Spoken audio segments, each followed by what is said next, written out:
I've been asked a lot of times about my work in the ambulance service, and basically just people ask, what's it like? How do you feel? So in this video, I prepared 5 cons and 6 pros for working in the ambulance service. Honestly, if I wanted, I could have written more, but I don't know. I feel like maybe that would have been an overkill.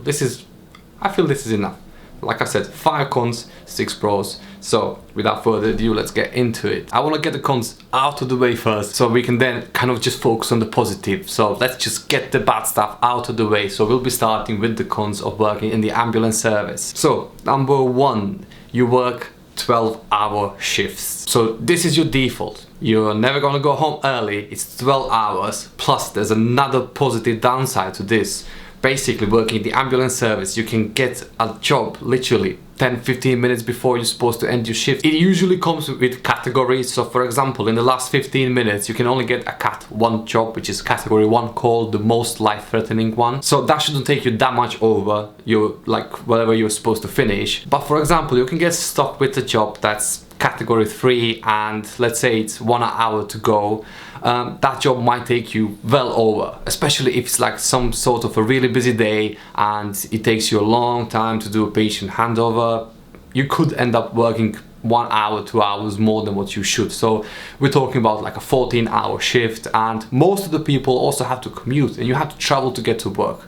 So let's say you spend 1.5 hours traveling, you go another 1.5 hours over, so that's extra 3 hours on top of your 12-hour shift. So we are talking 15-hour shifts, for example. On top of that, usually you do a pattern of, let's say, 4 on, 4 off. So you're doing 4 days in a row, 12-hour shifts. And then in between, if you get stuck on a job like that, like I said, sometimes you'll do 15 hours. This can be a lot, and it is very draining. In a way, people working in the ambulance service get used to this, but there's this very much real thing about burnout, especially with trusts that are much busier. If you work for LIS, you do job after job after job your entire shift, and you can see that people get burned out after, let's say, 8-10 years. That's it, they're done after working 10 years in the ambulance service for LIS. It's just kind of the end. I've heard that it's much easier working for different trusts where you don't have the same intensity of getting that job after job after job.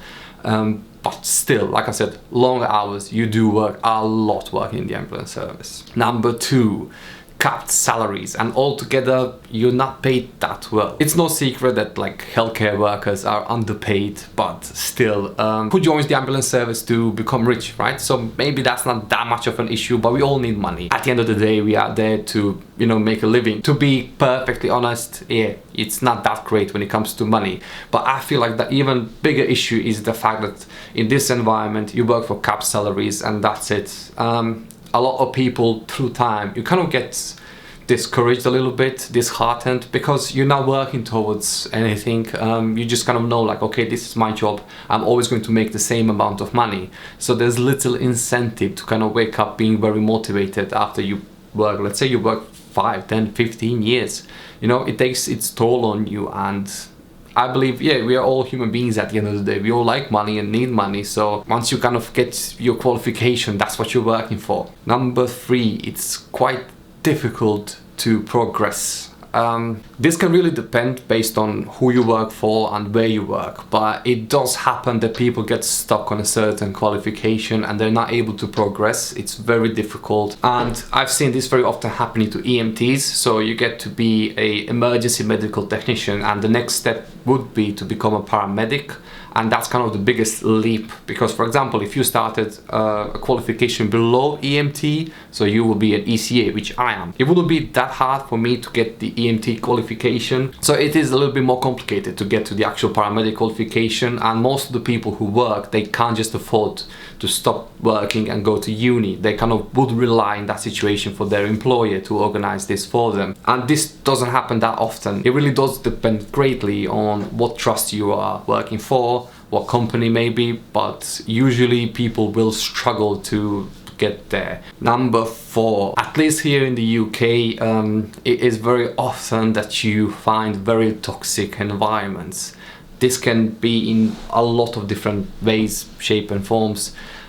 Something I've experienced is when you start at the bottom, which what I've done, and you work with someone who is much more qualified than you, they kind of do expect you to know things that maybe you shouldn't even have to know if you're a beginner. As a beginner in an ambulance service, you should very much be in a position of, like, you need to be mentored. Realistically, if you get an ECA or EMT qualification, you're not completely qualified just based on the course that's required to get the qualification. Your true knowledge and skills for that level will come from actually doing your job. So you do need some time to pick up on, like, the practical skills and just the experience. That's what it's necessary. You will find that most of the people who are ECAs and EMTs, if you ask them how was it for them when they started working in the ambulance service, some of them have nightmare stories. Like, some of them have situations where they were proper insulted, belittled by, let's say, senior paramedics or whoever they were crewed with in their beginnings, and that person just expected, like,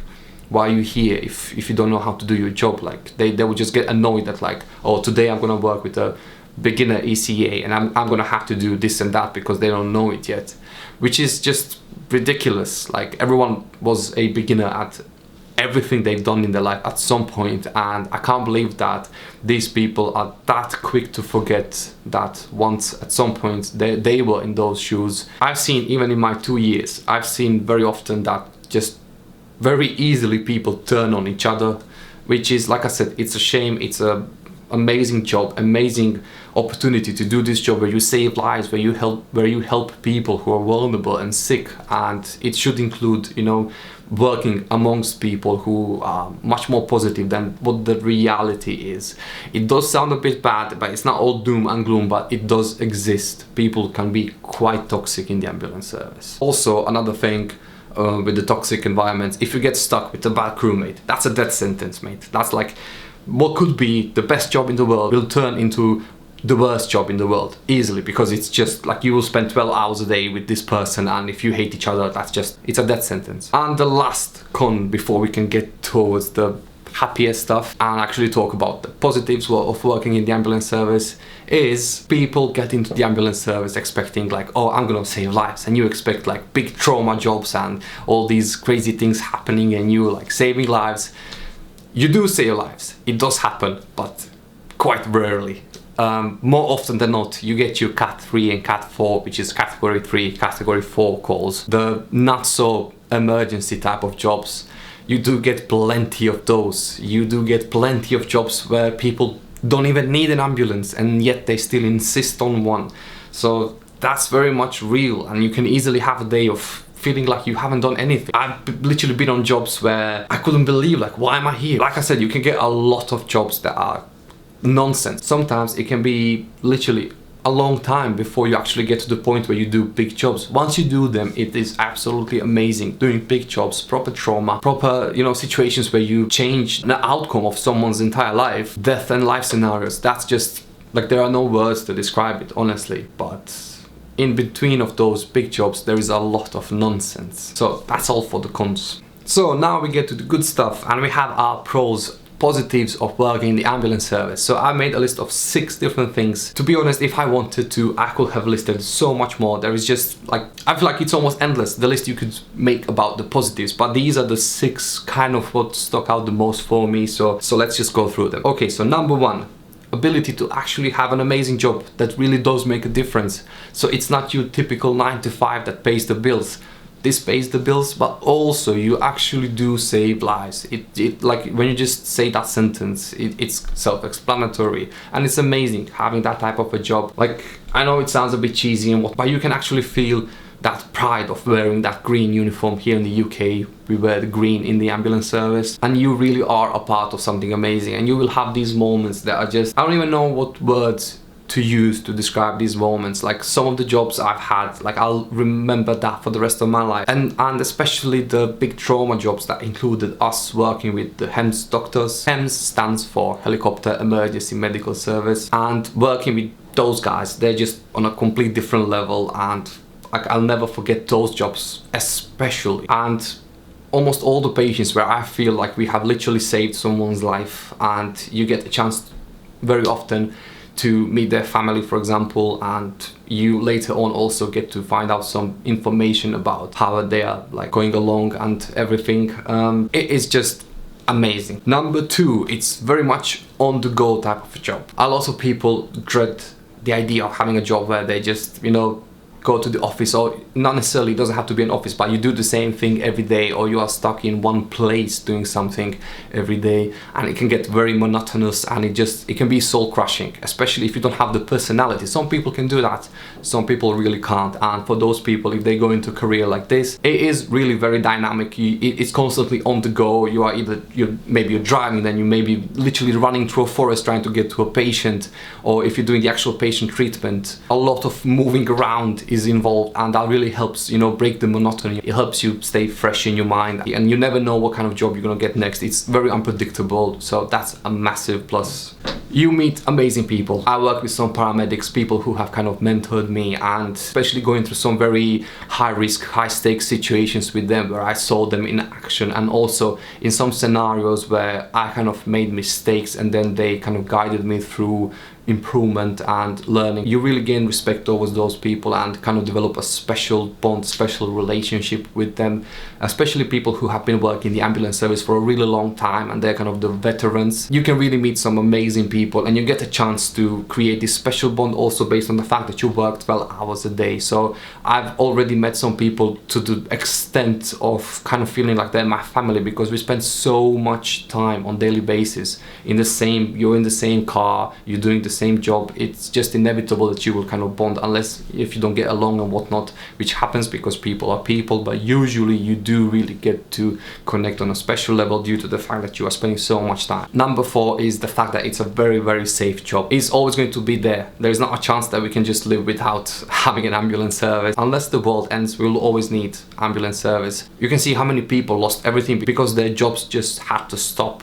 due to the pandemic. So this is a very safe option, and it also allows, if you need to relocate, it's very easy to just kind of get the same job in a different city, in a different part of the country. It is a safe option. You have your job, you have your wages, and that's it. Number 5, the skills you gain are invaluable. So it's not just your work. When you go home, when you're around your family, your friends, everyone knows, oh, my husband, my brother, my neighbor is a paramedic, and bad things do happen. You go hiking, God forbid something happens to someone you love, you do have the skills. Like, I usually always have my first aid kit on me, it's in the car and whatnot, so God forbid something bad is happening, I do have the skills that can save someone's life, and especially if I'm surrounded by the people who are close to me or the people who I love, this is obviously invaluable for obvious reasons. It's not just the professional aspect, these skills are for life, forever, and also for any moment outside of your work as well. I've actually had a couple of situations where I was off duty and I literally walked into a cardiac arrest in the middle of a street, so I'm thankful that I had the skills and the knowledge to make a difference there. And the last one, the 6th positive thing about this career, is that you do gain skills that are transferable to a variety of different job positions. You can become a teacher, a manager. Also, there is a huge private sector in the ambulance world today that is very growing. So there is different ways of how you can kind of expand your career and do different jobs. If you're a paramedic, you can easily become like a teacher or a clinical lead for a private company. So there is plenty of options. You're not limited to just one type of a job in the ambulance service for life. So that'll be all. That's my 6 pros and 5 cons for working in the ambulance service. I have just started this channel and I plan to make more videos. So if you like these videos, have a look around and subscribe to see more content. For whoever is considering a career in the ambulance service, I wish you best of luck. Until then, I'll see you next time.